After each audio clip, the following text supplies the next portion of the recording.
Hello students, शिक्षा academy to the point में आपका स्वागत है। आज मैं आपके लिए क्लास 12 मैक्रो इकोनॉमिक्स से संबंधित मोस्ट इंपॉर्टेंट क्वेश्चन लेकर आया हूं। इस चैप्टर का नाम सरकारी बजट एवं अर्थव्यवस्था है। यह प्रश्न सभी बोर्ड परीक्षा में पूछे जाएंगे, इसलिए इस वीडियो को अंत तक देखें और सभी प्रश्नों के उत्तर याद कर ले। यदि आप इस चैनल पर नए हैं तो सब्सक्राइब जरूर करें ताकि इस तरह की महत्वपूर्ण जानकारी आपको समय समय पर मिलती रहे। तो चलिए बढ़ते हैं पहले प्रश्न की ओर। पहले प्रश्न में पूछा जा रहा है, भारत का वित्तीय वर्ष है 1 अप्रैल से 31 मार्च, 1 जनवरी से 31 दिसंबर, 30 अक्टूबर से 1 सितंबर या फिर इनमें से कोई नहीं। तो आपका सही उत्तर होगा विकल्प ए, 1 अप्रैल से 31 मार्च। अगले प्रश्न में पूछा जा रहा है, बजट के संघटक निम्नलिखित में कौन है? बजट प्राप्तियां, बजट व्यय, ए और बी दोनों या फिर इनमें से कोई नहीं। तो आपका सही उत्तर होगा विकल्प सी, ए और बी दोनों। बजट के संघटक हैं बजट प्राप्तियां और बजट व्यय। तो बढ़ते हैं अगले प्रश्न में। तीसरे प्रश्न में पूछा जा रहा है कि सरकार के कर राजस्व के अंतर्गत निम्नलिखित में कौन शामिल है? आयकर, निगम कर, सीमा शुल्क या फिर उपयुक्त सभी। तो आपका सही उत्तर होगा विकल्प डी, उपयुक्त सभी। अगले प्रश्न में पूछा जा रहा है कि प्रत्यक्ष कर के अंतर्गत निम्नलिखित में किसे शामिल किया जाता है? आयकर, उपहार कर, ए और बी दोनों या फिर उत्पाद कर। तो आपका सही उत्तर होगा विकल्प सी, ए और बी दोनों। प्रत्यक्ष कर के अंतर्गत आयकर और उपहार कर ये दोनों को शामिल किया जाता है। तो बढ़ते हैं अगले प्रश्न में। पांचवें प्रश्न में पूछा जा रहा है कि अप्रत्यक्ष कर के अंतर्गत निम्नलिखित में किसे शामिल किया जाता है? उत्पाद शुल्क को, बिक्री कर, ए और बी दोनों या फिर संपत्ति कर। तो आपका सही उत्तर होगा विकल्प सी, ए और बी दोनों को। अगले प्रश्न में पूछा जा रहा है, ऐसे व्यय जो सरकार के लिए किसी परिसंपत्ति का सृजन नहीं करते वह कहलाते हैं? राजस्व व्यय, पूंजीगत व्यय, ए तथा बी दोनों या फिर इनमें से कोई नहीं। तो आपका सही उत्तर होगा विकल्प ए, राजस्व व्यय। तो बढ़ते हैं अगले प्रश्न में।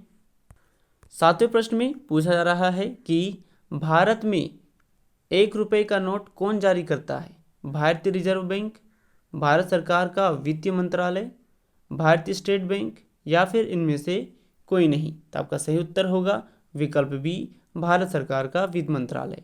अगले प्रश्न में पूछा जा रहा है, बजट की अवधि क्या होती है? वार्षिक, 2 वर्ष, 5 वर्ष या फिर 10 वर्ष।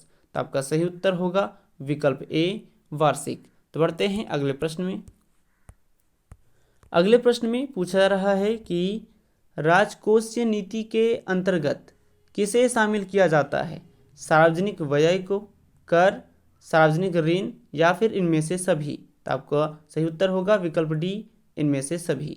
अगले प्रश्न में पूछा जा रहा है, बजट में हो सकता है, बजट में हो सकता है आगम घाटा, वित्तीय घाटा, प्रारंभिक घाटा या फिर इनमें से सभी। तो आपका सही उत्तर होगा विकल्प डी, इनमें से सभी। तो बढ़ते हैं अगले प्रश्न में।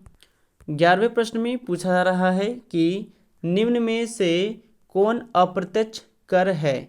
आयकर, संपत्ति कर, उत्पादन शुल्क या फिर उपहार कर। तो आपका सही उत्तर होगा विकल्प सी, उत्पादन शुल्क।